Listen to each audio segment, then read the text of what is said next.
quick little drop. Hey, it's the ICMC JSW8 and GJ Stokes. I'm here with Mariana. She's on her phone right now.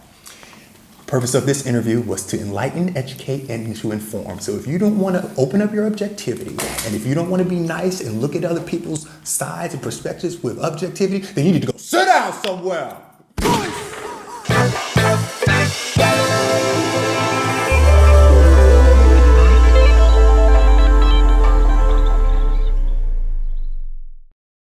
All right, here we go. In Germany, finally, we got Mariana.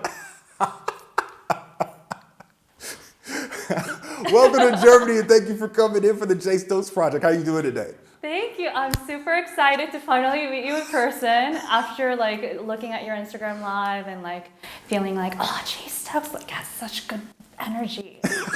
Witnessing it all in person.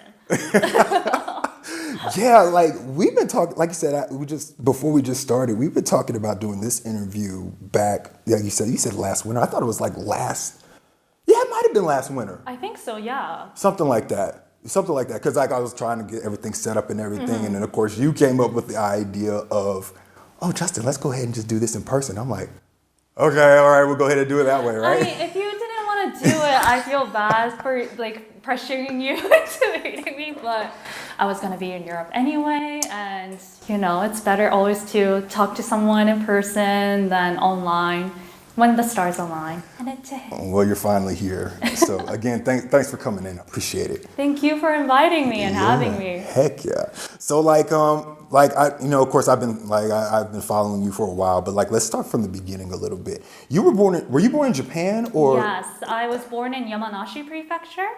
And then when I was 3, I moved to Utah because of my dad's job. And then we moved back to Yamanashi after a year, spent several years there, and then moved to Pennsylvania again next time for 5 years, between the ages of 7 to 12, which was 2nd grade until 7th grade for me. Okay, that's actually a significant part of your childhood too. Exactly, yeah. So when you moved there, how was it like living in the States, especially being born in Japan? Because you didn't really kind of experience the Japanese lifestyle at that point, but like you said, those are the essential years from 2nd to 7th grade. That's when you're 6 to 13 years old. Exactly. Yeah. How was it growing up during that time? Well, so it's funny because before I moved to the States, especially Pennsylvania, I didn't fit into my Japanese school too much. I was kind of the nerd in my class. I didn't have many friends. So when my parents told me that we're going to go to the States again and move there, I was actually happy because I was always kind of left out in my elementary school. But when I moved to the States, all the kids around me were so nice, played with me during recess. I was good at math, so the teachers loved me. I was somehow good at spelling, even though I couldn't understand English that well in the beginning. So yeah, it was amazing. And it was my first time seeing people of different races and different cultural backgrounds, and everything was just really interesting for me even at that point. And everyone was just so friendly and loving and supportive, so I had a really great time. I had harder time adjusting to life when I moved back to Japan, actually, because I moved back to Yamanashi, the same rural, somewhat conservative area of Japan, and I went to an all-girls school. So girls can be quite nasty in middle school and high school, so that was quite hard for me. It was funny because actually you kind of just spoke to the whole thing when it comes to what I like to call the international Japanese kids, because like you said, you grow up during the essential years in another country, but you still held on to the Japanese culture. You're still in tune with it. Yeah. So when you do go back, it's this thing of where you go back, you're Japanese, but you're not. Exactly, yeah. That's kind of what I've heard. Is that kind of right going along the wrongs of it? I think so, and I think it's also because I had a lot of trouble fitting back to my Japanese life. That made me hate Japan for at least several years after I moved back, because I felt oh my gosh, Japanese people are so mean. Japanese kids are so mean. They're not understanding. And I felt the saying, every nail that sticks out always gets hammered down, that saying was true. What I remember was at our middle school, there was an English play, and all the classes did kind of like a play in English and competed against each other. And this one girl was like, "Hey, Mariana, what do you want to do during this English play?" And I thought she was asking what role I wanted to play. And I said, "Oh, I want to play the main character." And then she was like, "Wow, you're the new girl and you're already going for the main character." And like she gave me kind of like a shade about it, and I was like, "Wow, I mean, you were open for me to like suggest what I wanted to do, and you're gonna be like that? Wow." Like there was a wrong answer or a right answer today, right? Exactly. And that's the funny thing, because like I grew up military, and like it's not necessarily the same way like what you're saying as far as going to like a different place, but you do feel like you're kind of a little bit on the outside a little bit. Right. But of course, once you take some time, then it gets a little bit better, and then you start knowing like, okay, I can, I vibe with these people, but I don't really rock with these people over here. You know what I mean? Yes, the vibe. Yes, that's so important. Pennsylvania, you said that's where? Yes. I lived in Lancaster County, which is also known as the Amish country, highest population of Amish people in the States, from what I understand. Do you remember how that was? It was really interesting because, like, on the road you see modern technology like cars, but at the same time you see horse buggies on the streets. But it was really nice because there was tons of spacious Amish fields, like cornfields, and it was like open space that I would never see in Japan. It just felt like so liberating at the same time, just being surrounded by all that space, all that nature, different kinds of ways of living. Yeah, I wouldn't have traded that experience for the world. And actually being in the States at that time of my life actually formed a significant part of me, who I am as a person, and also the linguistic ability of acquiring English also allowed me to gain access to like all sorts of different information, connect with all sorts of people I never would have connected with, including yourself. So yeah, it was just an experience of a lifetime. Okay, so eventually you go back to Japan from Pennsylvania, or Yes. When did you go back? In 2002, when I was in 7th grade. 2002. So that time, around that time, wasn't there really something important that was going on around that time? So right before... Not too long after 9/11 for exactly, sure. Yeah. But I feel like there was something. Was any moment of significance going on in Japan when you went back? I feel like there was. I'm not really sure. I can't remember. Now you got me thinking about it. There's a part of me that wants to be like to Google that, but then like, let's see. I'm not sure. Maybe you're right. I feel like there is. I feel like after I came back to Japan, I was not interested in Japan at all. Like, I was so caught up just trying to get through my school life. I had a few friends who were supportive of me, but until I found those friends, I was eating lunch by myself in a classroom full of other girls. English class was such a pain because if I were to, like, the teachers would choose on students to read aloud a passage in the English textbook. I would read it with my American accent, and other kids would be like, "Oh, look at Mariana, she's like just showing off again." So I was like, oh, okay, so they don't want me to look like I'm showing off, so I read it with a katakana accent. And then they were like, "Oh, she's making fun of us now." So I was like, oh, "There's no way to win this." I know what you mean when you say katakana accent, but for people that don't know, explain what the katakana accent is. So it's reading English in a way that's more familiar for Japanese speakers to pronounce English.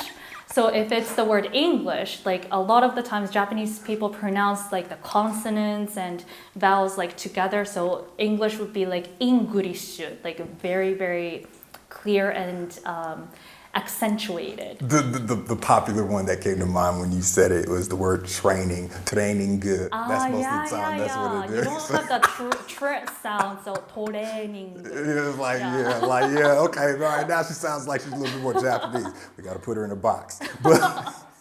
Yeah, and it's really interesting when it comes to that because it does kind of put you in a spot where you're like, okay, yeah, I'm trying to be accepted, but at the same time, it's like, nah, like you kind of holding me back a little bit. You know what I mean? Right. And which is interesting because like, okay, so like would you say that with your upbringing, it kind of really influenced what you do now as far as getting into like the different languages? Because you're multilingual.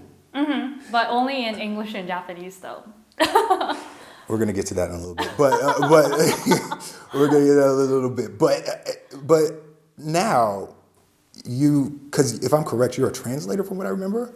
Yeah, so my main work, aside from modeling, was in public relations. So I did a little bit of in-house PR for a German chemical company in the past, and then I worked for a European PR agency.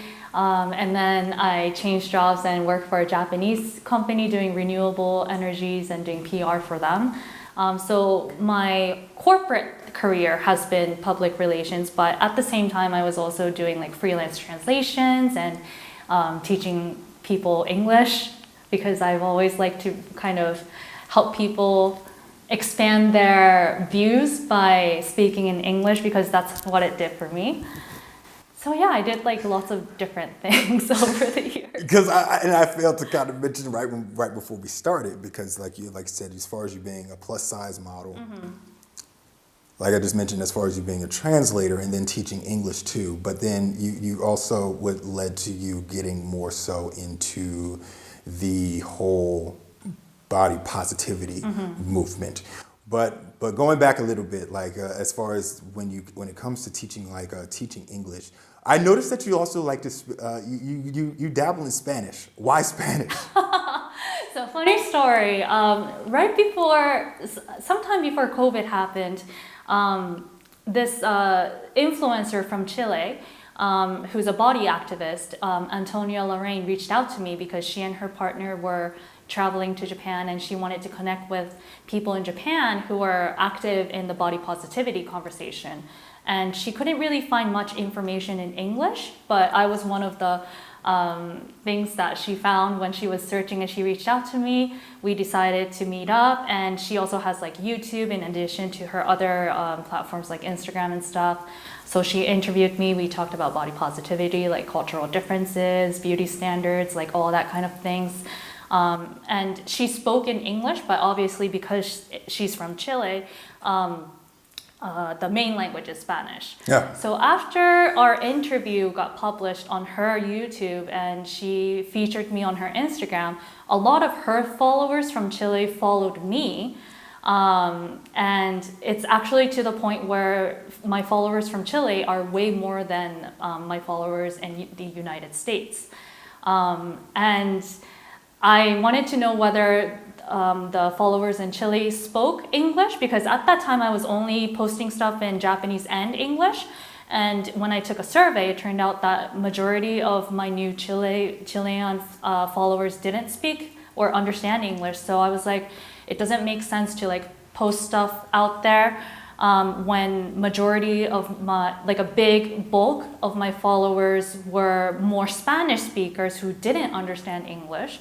And I wanted them to kind of also be more involved and feel like they were being included in the contents that I post. So that's how I started off posting Japanese, English, and Spanish. And I did take Spanish for a little bit when I was in 7th grade in the States. So Spanish has always been kind of like a interesting language for me. I always studied it in college. I also studied it in college as well.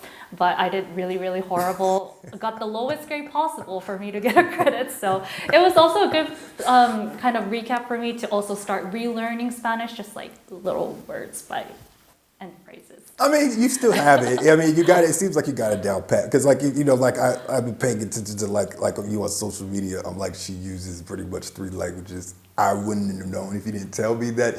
Like, you're like, so many people misunderstood. I feel so bad. They're like, oh, you speak 3 languages, and I'm like, no, Spanish. I use auto translate. What would you say that you still learn? You kept learning the language based upon like your following that like in Chile.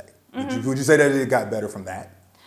I definitely know more words than I used to. And I'm able to understand written Spanish a lot more, but I still cannot put the sentences together. It's kind of the same thing for me. Like, reading is no big deal, but when it comes to like actually speaking it, it's like, oh yeah, I need to do a little bit more practicing with my conversation and mouth exercises. It's difficult, isn't it? if you want to look at it that way. But it's also, yeah, and it's interesting as far as like you teaching English and things of that nature. You know, you kind of, as an English teacher, you have to have standards in terms of what you're teaching your students and things of that nature. And I noticed recently, it might have been a day or two ago. Oh God. You already know where I'm going with this, maybe a little bit, maybe. No, I have no clue. You have again, I stalk you. You put up a tweet not too long ago as far as talking about, because I noticed like when it comes to like during my time in Japan, when it came to Japanese people that wanted to learn English, they always wanted to learn the curse words. Right. Oh, I think I deleted that tweet. You know what I'm talking about, Yeah. right? There was somebody that said that it was okay to teach curse words or something of that nature or whatever, and you kind of took an exception to that. Can you explain? And it has this relation to how you teach English. Okay. I think like that tweet was basically saying there are people who say using curse words is like an everyday thing. And you can curse if you want to. Yeah. And then there were a lot of people who were like, no, people use curse words all the time. And that's so not true. And I was like, yeah, I responded to that. But anyway, when I tutor English, I don't use any textbooks. I first sound out what the students' needs are, what kind of scenarios they want to first be able to speak English with. So sometimes it's just like simple as ordering something while they're traveling. Other times it's being able to communicate better in their business environment. So I just sound out different needs like that and then just prepare like a little handout and just go over them. So I don't know, I guess the standard is getting away from textbook as much as possible, I guess. Because people get bored, you know, and if it's textbooks, from what I experienced, like a lot of my students felt like that was the only way, but I also wanted to kind of let them know that this isn't the only way. This is just like one of the many approaches that you can take, one of the many phrases you can use in whatever situation. And just let them know that there are just many ways to describe and say things in English, and there's just not only one way. Yeah, and I also make sure to kind of teach phrases, several different phrases for one scenario. If they want to learn more vocabulary, I make sure to also compile them with like a lot of synonyms as well, so they can choose what word it's easy for them to use when they're actually speaking, rather than just teaching, okay, for the word A, this is the word, and just let that be the only answer. Yeah, I mean, well, both me and you know, like if you wanted to find a certain book that had whatever word you want to learn in it, you could find it. I think where I was going with it was just that is more so is just like, okay, like if you're gonna try to learn a language, just don't do it for like the the informal type of perspective. You know what I mean? Like, okay, so for example, and I hate to use myself as an example, but hey, like when I was living in Tokyo, I really didn't have the structure as far as sitting in a class and having a textbook. From time to time, I may get flashcards from once in a while, but like, well, you know what I mean? Yeah. But like, for the most part, my conversational Japanese came from just picking it up on the street. But when you pick it up on the street, that's when you get a lot of the informalities. You don't get the what is it, the keigo, the actual proper, like you're supposed to actually say this because you're talking to this person. You're talking to this person, you're actually supposed to use this tense and things of that nature. And that's why I was thinking, I was like, is that what she's pretty much going towards? Like, hey, it's probably not a good idea to learn this side of the language until you get the basic part. You know what I mean? Well, I mean, because like I think the level of formality differs from person to person because like based on their priorities of what sort of scenario is important for them to first be able to use English in. I think if it's just being able to like make friends at a bar or something, you don't need that much formality. But if it's like being able to talk to a foreign boss in a more polite, professional way, then like you obviously have to learn a more polite phrase rather than informal way of casually speaking to them. So I always make sure to check what kind of scenario is the most urgent scenario for them to be able to master English in.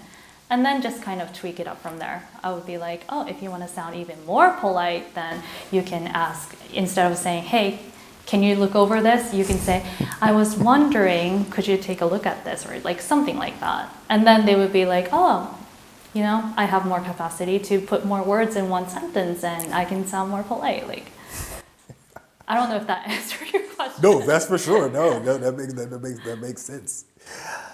You pretty much, like with your multilingual abilities, of course, you use it pretty much in most of your life in general. And of course, you know, like with you mentioned being a plus size model in Japan, what got you into modeling exactly? So ever since I can remember, I've been told I'm too fat, I would be prettier if I lose weight, and that came from, especially within my immediate family. My sister, who you actually met, she's actually been quite supportive, but it was really rough growing up with body shaming parents, relatives, and I had like a low self-esteem because of that. But like at one point when I was in college or something, when I was maybe like 20, 21, that's when I first started seeing Iskra Lawrence, who's an British plus size model, and she put out this like viral video of her eating a bag of potato chips, just like showing the world like she doesn't care, and she's still like a beautiful model who's like successful, and she was talking about body positivity, and that's when I first learned the word body positivity, and I wouldn't have known what that content was about if I didn't understand English. So I started becoming interested in body positivity from that, but it still didn't quite click with me because I felt like that was just a trend that was happening overseas. I didn't really see any Asian people who were talking about it. I thought it was just something that was only applicable for people outside Japan. So even though after I met the concept of body positivity, I was still having issues with body image because a lot of the people around me still body shamed me. And when I was 26, 27, I was like, okay, I'm gonna make people shut up and just like lose 10 kilograms so that people would shut up about my body. And I went on a low carb diet. I started working out. And I did lose 10 kilograms within 6 months. And I thought right then I had the most ideal body that I've always imagined. I was at a weight that I thought it was perfect for me. I was already working out on a regular basis, so I felt healthy, I felt beautiful. And I said to some people who were close to me in my life at that point saying, hey, I lost 10 kilograms. And I remember my parents, they were like, oh, good, you lost 10 kilograms. Oh, but your lower body is still fat. So, あとは下半身痩せるの頑張ってね. Like, good luck let's work on making your lower body thinner. And I was like, wow, I did all this work and they still give me shit and like, sorry. No, it's okay. You're good. They still give me orders to lose weight, and that's when it just clicked with me. I can't snap my fingers, so I just that's when it clicked with me. I was like, oh, okay, I feel healthy, I feel beautiful, but other people are just going to keep giving me demands on how I should look. And I feel happy, and that's the most important thing. And that's the first time when body positivity really clicked with me.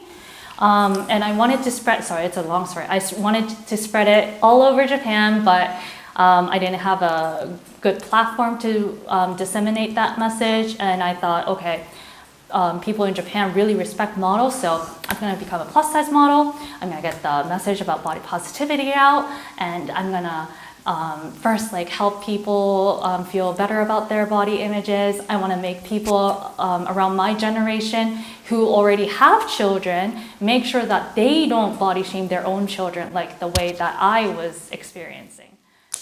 So wait, so even before, and we're kind of gonna go there, you definitely did gain weight, but you were already getting it before you gained weight. Because as of now, because you're talking about what? You were talking about like 6 or 7 years ago that this was? Yeah. So because you weren't always at the weight that you are now. So you were, so did that have something to do with the Japanese standards as far as, because I have Japanese homegirls back in Tokyo and they are petite and they say that they're still fat. And I'm like, okay.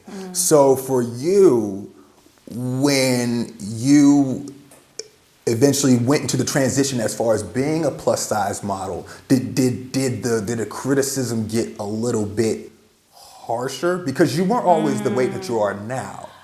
I was a lot thinner. Like even though I was in my like 57 or 58 kilograms, I was still getting fat shamed by people around me. So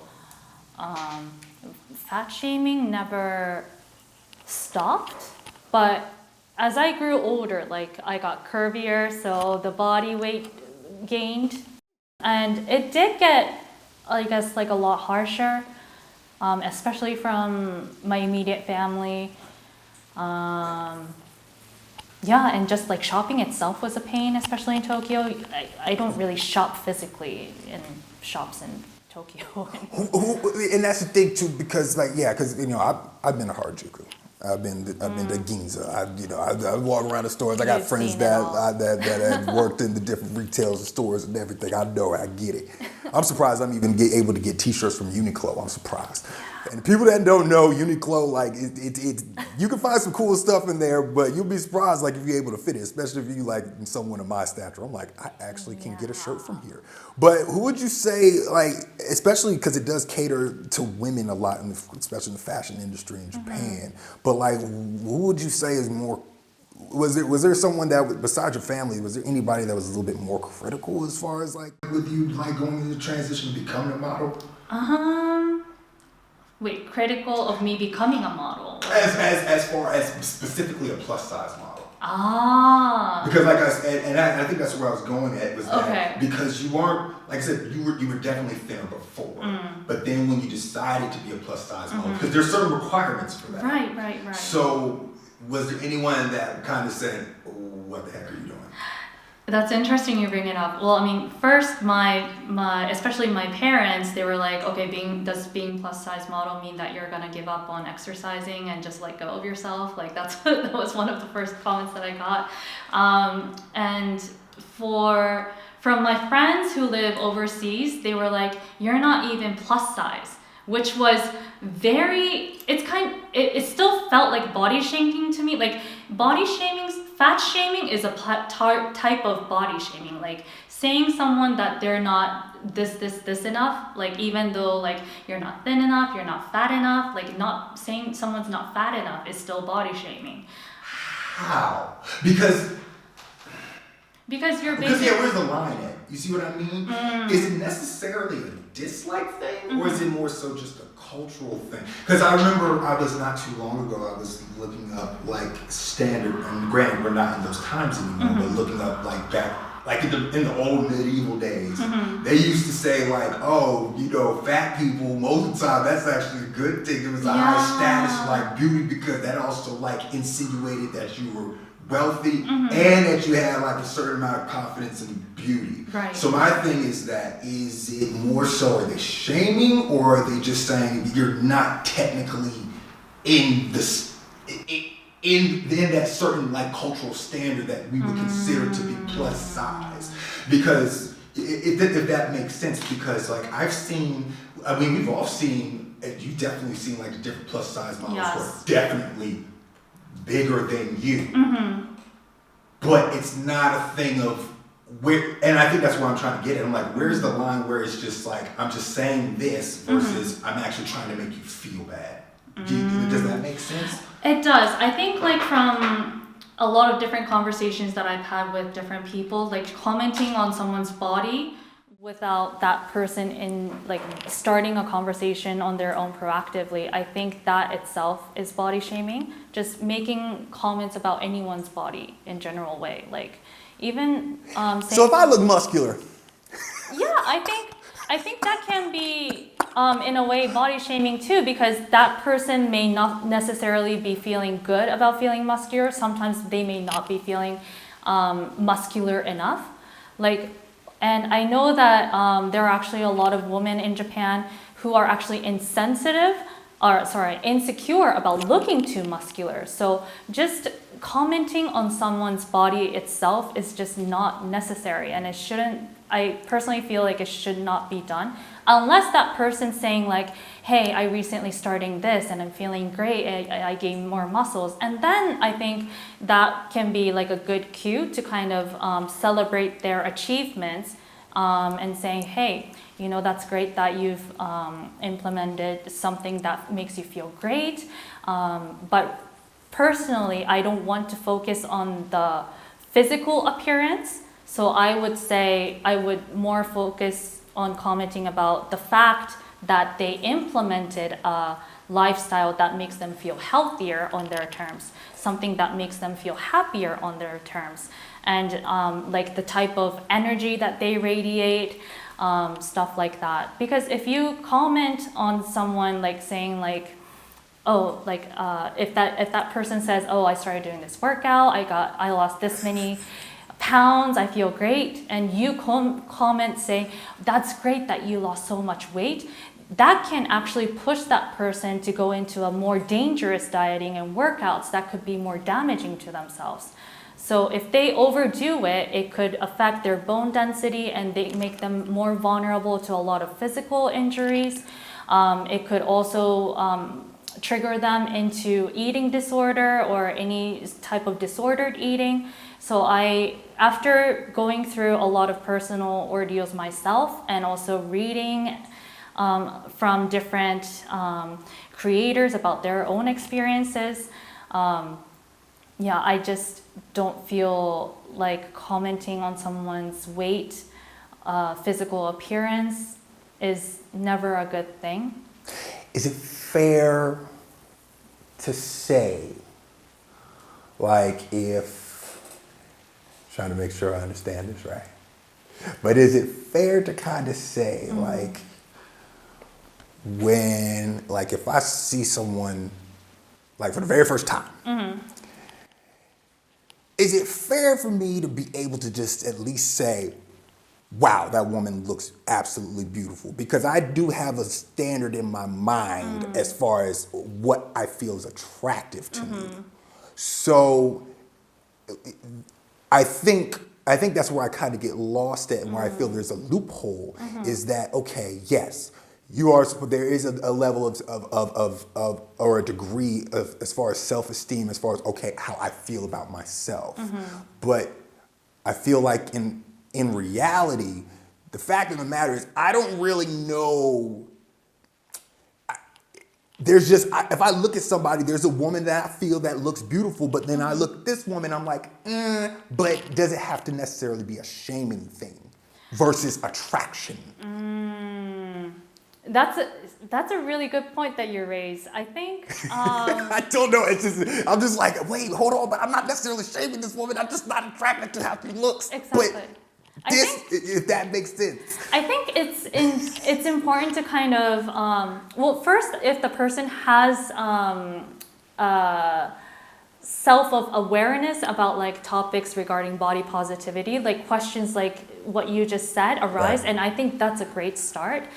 If you're already at that start, I think it's more important to ask the question, why do I find this person attractive? Why do I find this type of body types attractive?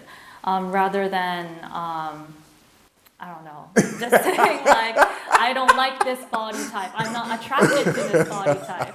Because like the last thing that as a plus size woman, my that I want to be is being fetishized for my body size, which is actually quite common in Japan. There's actually a term called debusen in Japanese, which means specialized in fat people, which is, we're more like plus size people are beyond our bodies. We just want to be included in this many types of ways beauty and attractiveness can coexist. We are not just saying our body is the number one type that's attractive.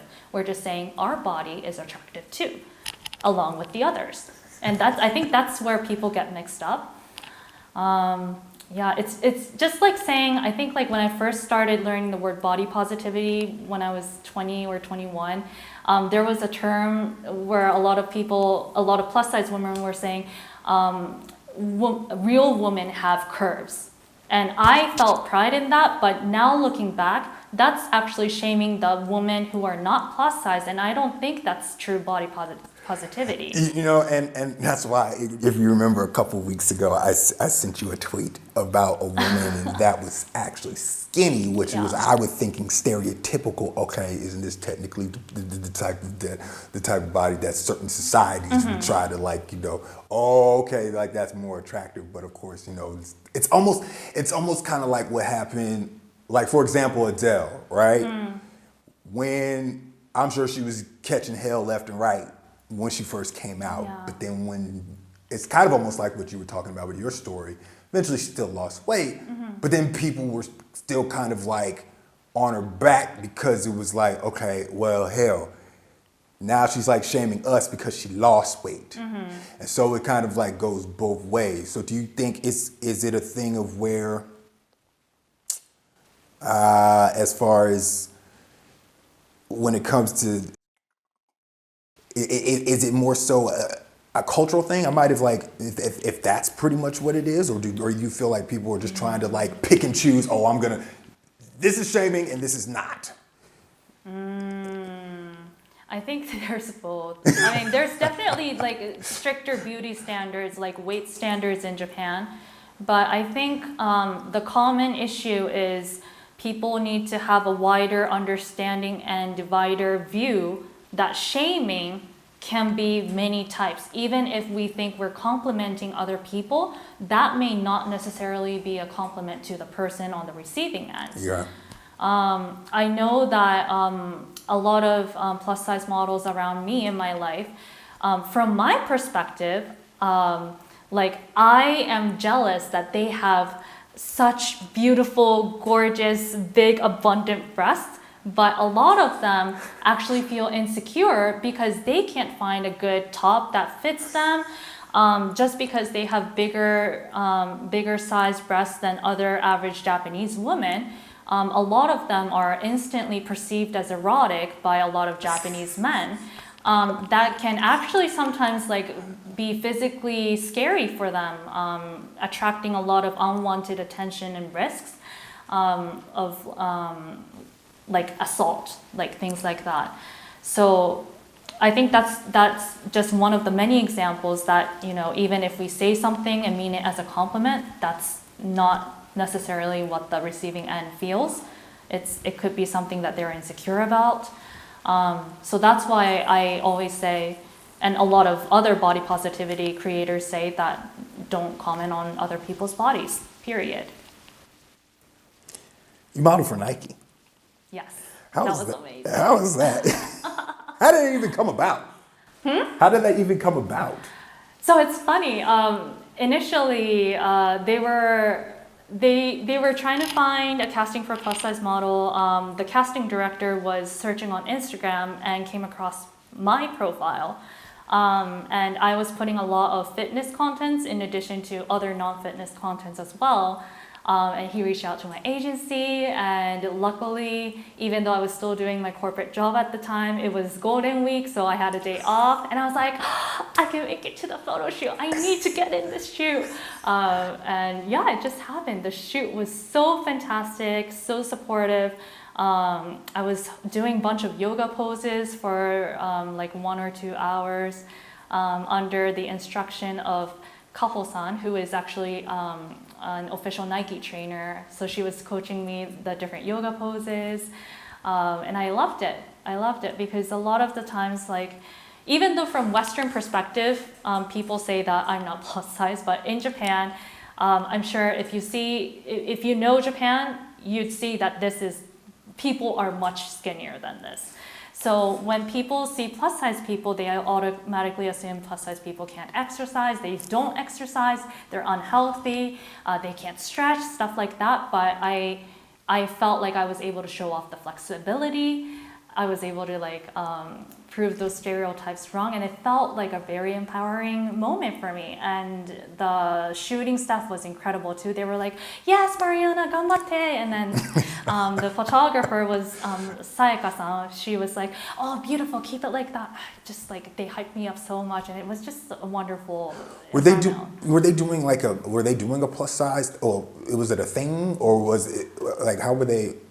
Like, was it was it like a specific campaign that was going on that time? Yeah, so it was a campaign for their new yoga wear lineup. And they started making plus size yoga wear that's made out of sustainable materials. And even though it only went up to, I think, XL at that time, it was still like very stretchy, very form-fitting. So even people, I would say like maybe 4L, I'm sure they can still fit into that size. And it was really, it was just revolutionary, I feel like. So plus size models was definitely a focus during that time, or for them when you were participating in that shoot. It was. Yes. Okay. Yes. Okay. That was the part I was like, okay, this is interesting, because I did notice that there were other models included, but of course, I was just like, okay, I know this woman here. She's about to go over here and do this photo shoot. Yeah. That's what's up. That's actually what's up. Yeah, and that was actually one of my missions, to be modeling for a fitness brand, not just any plus size fashion brand, because I feel like in Japan there's not much conversation around doing fitness for you, like for yourself, and everything is just focused on weight loss and how much you become thin. And if you don't lose weight a certain way, if you don't lose a certain amount of weight, people automatically assume you failed this diet, you failed this exercise, you're not working hard enough. Whereas like you're still committing your energy and time into working out, you're implementing a healthier habit that can benefit you both mentally and physically. But because you don't look a certain way, because you don't lose weight or even gain weight a certain way, people are quick to dismiss that healthy life habit and say, this isn't working for you, you should quit it. But at the end of the day, it's what makes you happy, what makes you feel healthy. And luckily, when I implemented my fitness lifestyle, when I was on my route to losing 10 kilograms, the fitness studio that I went to, the teachers were just mind-blowing because they were the first ones who were not fixated on losing weight. They were like, do what you can. And at the end of the lesson, especially the yoga instructors, they were like, 今日頑張ったご自身の体に対してナマステと言いましょう。So they were like, appreciate your body for what you were able to do today, and let's end with namaste. So they were telling us to appreciate our body for doing all the movements that we did, and that just was really mind-blowing for me. I was like, wait, but I don't think I worked out as hard as other girls did. I don't think I lost weight enough in these amount of months, but it was just really nice to have fitness instructors that were not fixated on losing weight. Which is a good thing, but you can't deny that it's kind of like a byproduct of exercising in general. It may not be the focus, but I mean, because like I know for me, I think I remember it was like a few years ago. I was living in Texas and I went to like my first doctor's appointment, and they took my blood. I had a blood test like the week before I went to the actual appointment. And when I went in the next week, of course they take your height and weight, but then they went over like my blood test results, and I'm 29 at the time, and the doctor's telling me, "Oh, Mr. Stokes, you got a high amount of cholesterol and high blood pressure." Yes, kind of, and it's kind of a little bit of a hereditary thing in my family. So, and Can they also deny the fact that I also did gain weight? But it was the fact that the doctor, he was just like, well, just focus on just eating these foods, but he didn't really say anything about the weight. It was more so focusing on the hypertension and the cholesterol, and as far as like, hey, these are the things you need to focus on. But like, what, I think maybe a couple weeks after, that's when I kind of started my old like routine, like basketball workouts and stuff like that.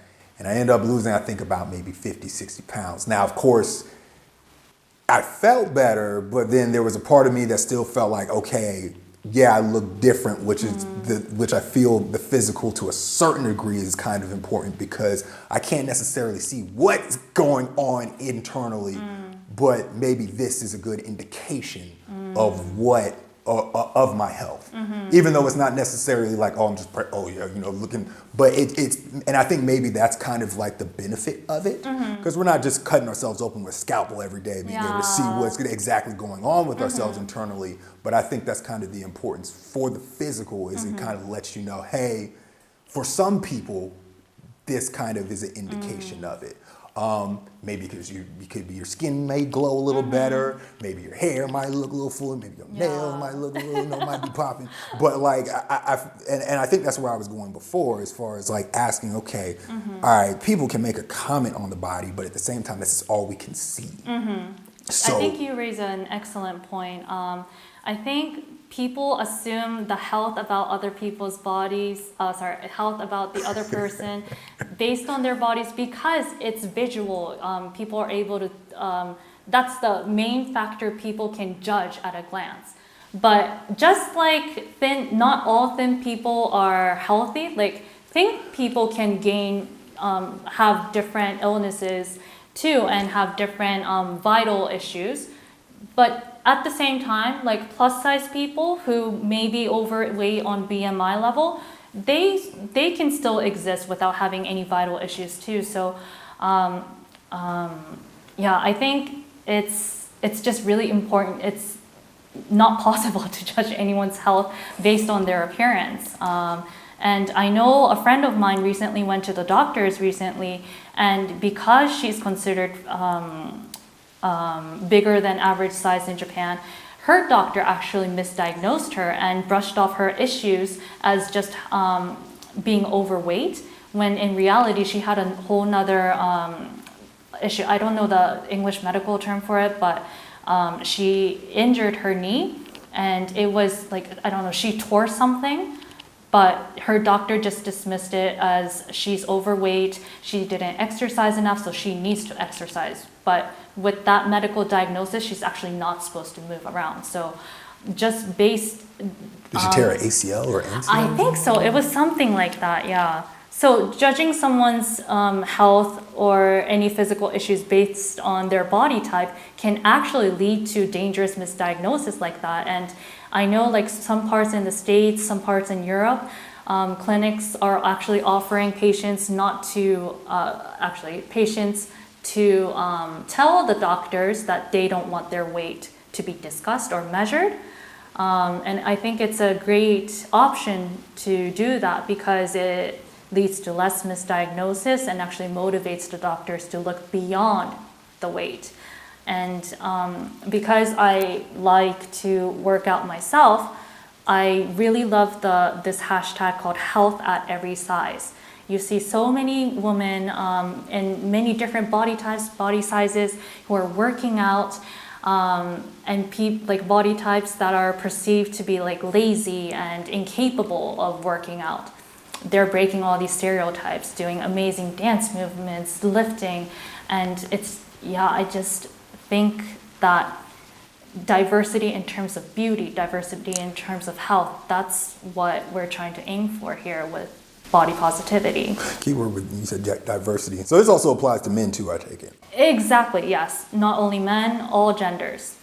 non-binary. You had to say it, didn't you? Especially in these No, times. but yeah. it's important because, like, I think the discussion about body positivity cannot be separated from also the topic of feminism, which also includes men as well. Because women are told to look certain way, have a certain body type. Like you need to have a big this, smaller this, like that.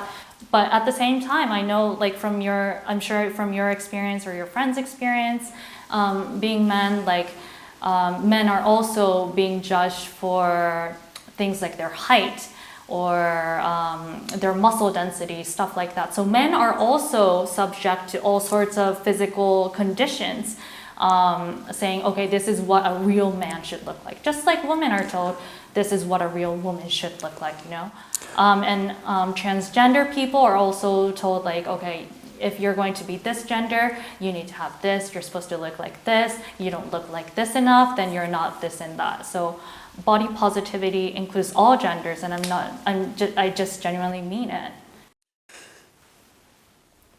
Have you been fetishized? Have you been fetishized yourself, personally?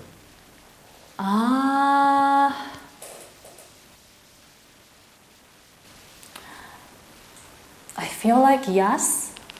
I've been told that I've been told that I like women who have body like yours, like I think in the past I would have taken it as a compliment because I used to think my body was not acceptable.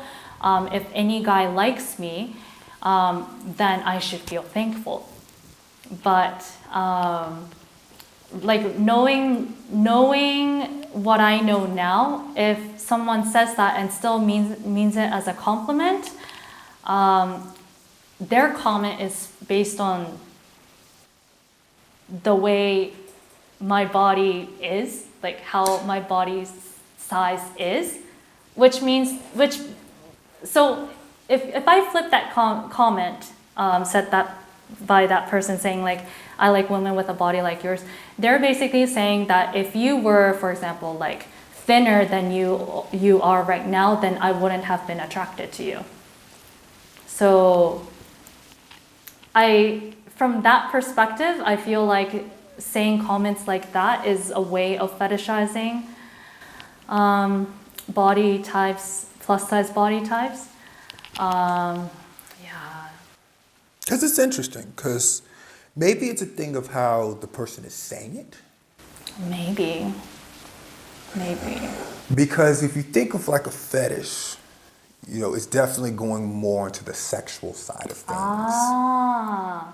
So, and that's why, and again, I was mentioning before, it's like, all I can see is just your physical at first. Now, of course, if I talk to you and I start learning about your inclinations and this is the type of person he is, then now, of course, that can like cause things to go left or right. You know what I mean? Yeah. But I do think but when it comes to talk about fetishization, you're actually going to a point where you're making the person an inanimate object. I feel like, sorry. So, and it's because I feel like when you get to that point, I almost feel like, and this is just me personally, but you're almost getting to a point where I can't tell you, I can almost to a certain degree can't compliment you anymore. Okay.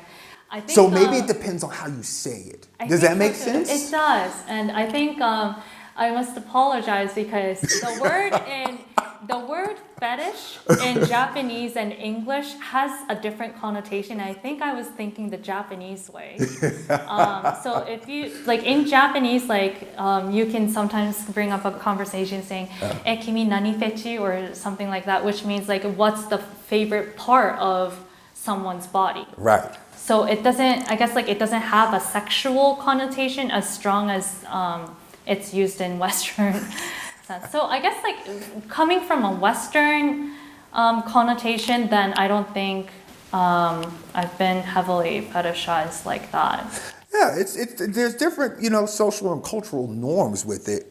Yeah, I mean, don't get me wrong. There's definitely things that you should not say to people. but at the same time, I feel like, there's got to be a point because, like, at first, I don't really, off top, when meeting someone, I don't know what you're about. Yeah. But I know for sure I can say, well, this girl got some pretty eyes, or she got like she has really nice hair, or something to that extent. But to the point where, okay, where's the line? Am I shaming her? Am I telling her that I wouldn't? Like, I think that's one of the things that just comes in along with relationships in general. That's just the progression of it. Eventually, you're gonna have to you're probably gonna get away from it, but you're still gonna look at the person and still be like. Oh, that's a good-looking guy, or that's a very beautiful woman.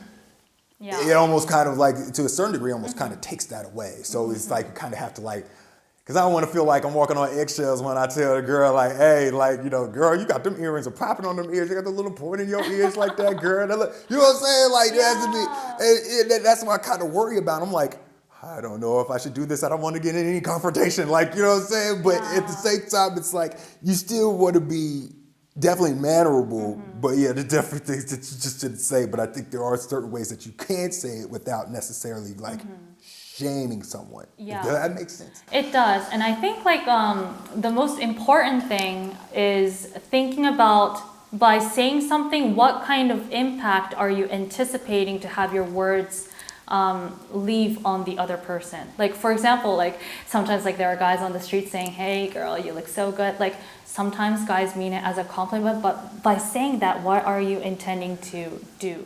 Like, are you expecting, like, did you really think the girl to turn around and say, oh, thanks, hey boy, what you up to? Like, are they thinking about leaving an impact like that? Like, did they really think that could work?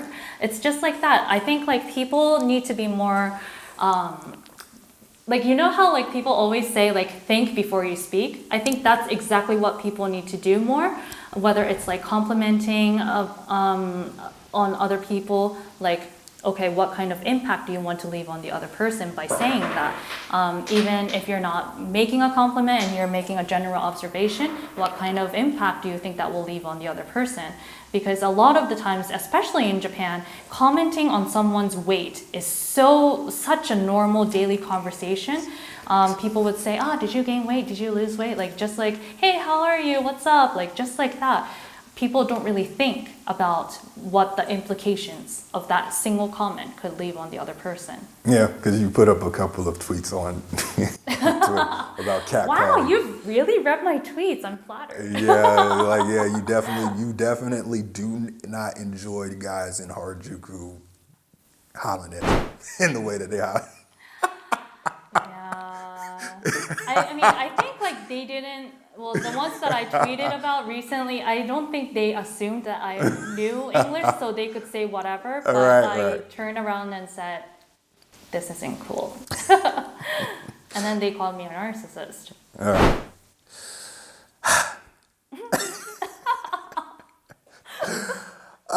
My goodness. Being in Japan. I feel like, me personally, a lot of people sleep on Japan. I feel like it's a really fun country to enjoy. And people have certain perceptions and misperceptions of Japan. What do you think is the most common one that you've heard from other foreigners as far as when it comes to visiting Japan?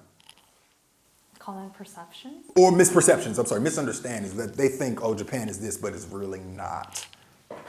Oh, okay. I think the common misperception is that Japanese people are nice.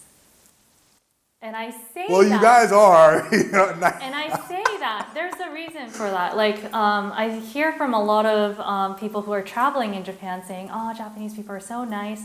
But it's usually when people encounter people in the shops, for example. I'd like to say, like, Japanese people are polite, yes. But when it comes to whether people are nice or not, that's a different story, I feel like. People know how to be polite rather than be more nice, I feel like. Of course, there are like nice people, obviously, but... The thing is that because I learned a term tatemae. Tatemae, yes. And Honno to that's tatemae. pretty much, and I feel like everyone really does practice this in their own way, but it definitely pops out in Japan a lot as far as what it is that it's like what you said, the politeness. Yeah, I said this, but I really meant this. Yes. And that pops up a lot. And I think that's what kind of gave me a little bit of a hard time in the first year living in Japan when I was doing my Air Force service. I was like, okay, I can't really tell what's going on. I don't know if she's being honest or not. I don't know if this person really wants me to come out and hang out or not. I can't really tell. Yeah. Are they just going through the formality? And that's kind of the thing because, like I said, Japanese people are nice. But then once you learn tatemae, it's like, ooh, okay. I really got to pay attention to exactly what this means and what, versus like there's sometimes, because I even asked like a couple of my friends, I'm like, why don't you just tell me no if you don't want to hang out? Is that kind of thing? I think that's what most of the time, Americans, I say that a lot. So it's like, if you don't want to hang out, it's fine. Just say you don't want to. Or just anything of that nature. But like, and I think that's definitely one of the misperceptions. And of course, you got a lot of like weebs that like to come out there. Yeah. And it's like they like to go out there and think like, oh, well, this is what Japan is. And it's all anime and shit. And it's like, what? I've met some American people who still think there are ninjas and samurais. You might catch some reenactments of certain historical periods in Japan where people dress as samurais, and I don't think I've seen any ninjas, but at the same time. Yeah. So what's coming up next for you? So You got all types of things, because I got to hurry up and get you out of here. So coming up next, well, I left my corporate job so I can take on more modeling gigs. So hopefully there will be more things that I can announce coming up. And then I have some exciting projects with some teenagers coming up next year. I can't really talk about it right now, but yeah, just being able to reach the younger generation about body image has been one of my wishes. I never thought that I could because I'm currently 32, I didn't think teenagers would be able to relate to what I have to say. But I recently had a chance to connect to a group of teenagers helping me understand that there is a need for me to engage with them.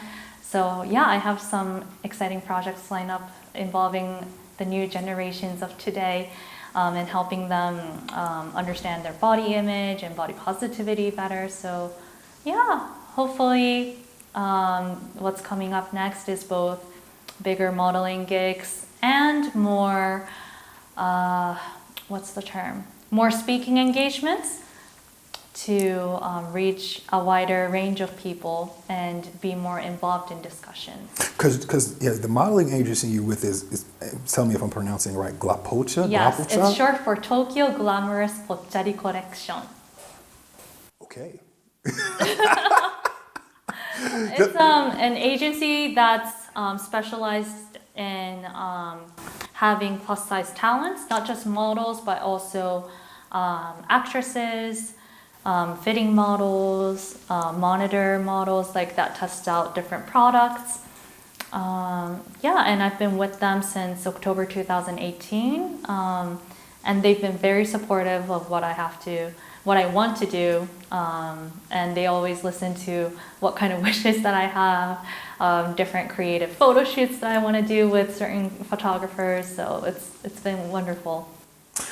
Well, Mariana, thank you for coming in. You're doing a lot of stuff because I think it was really interesting because like we met like maybe a couple years ago through, I want to say it was like Black Lives Matter Tokyo. Yes, there was. And there was a little bit of a story behind that. Yes, I can't believe you remember that. I was going to ask whether you remember how we met. For people that don't know, there was a Russian model in Japan that did a blackface photo shoot, I think for Black History Month 2020 or something. Yes. And how I found it was BLM Tokyo posted in their IG story.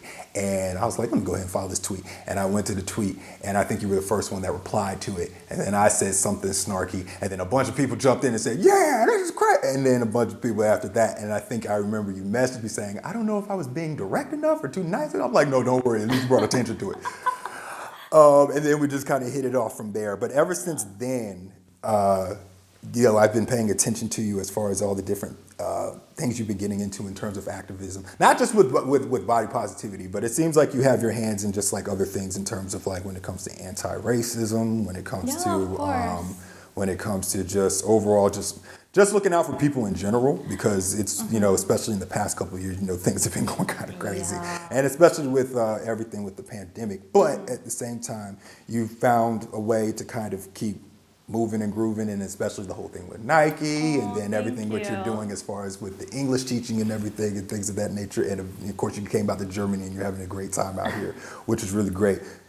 Thanks for coming in again. I really appreciate it. Thank you for having me. It's been great talking to you. Most definitely. Until next time, you should. Hey, you do definitely. Yeah, next time you should definitely when you come back. Or actually, no, I'm supposed to go to Japan in March, as a matter of fact. So hopefully we'll be able to do something when I get back out there. Yeah, I hope you can squeeze me in your busy schedule. Until next time, Mariana. Thanks again. Appreciate it. Bye. Most definitely. Peace. I don't know where the camera is. You know where the camera is, girl.